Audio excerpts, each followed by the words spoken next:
Bhojpuri संगनी channel में आप सबके हार्दिक स्वागत बा।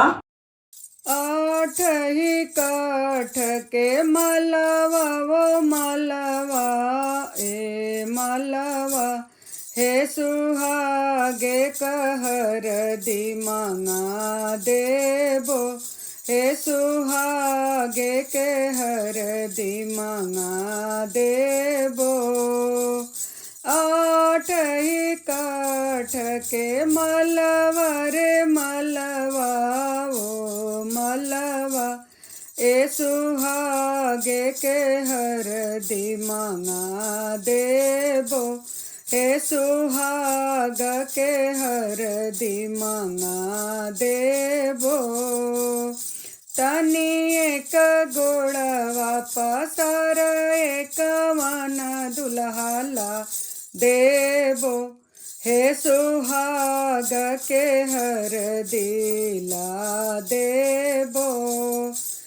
तनी एक हथवा पसार एक वन दुल्हाला देबो हे सुहाग के हर दिला देबो हे सुहाग के हर दिलगा देबो।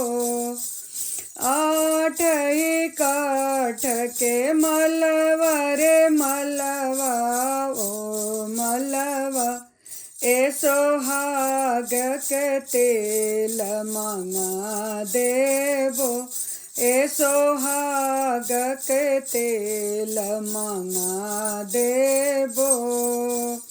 तनी एक गोड़वा पसार एक वन दुल्हा लगा देबो ए सुहागे के तेल लगा देबो ए सुहाग के तेल लगा देबो।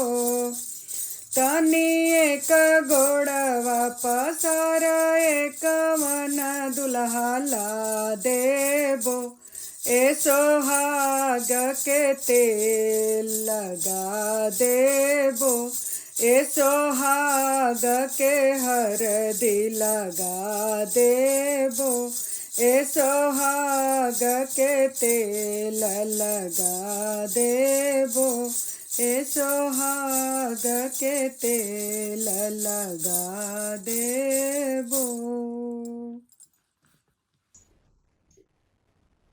आप सबके ई हरदी गीत कैसन लगल? अगर नीक लगल तो सब्सक्राइब और शेयर जरूर करी। धन्यवाद।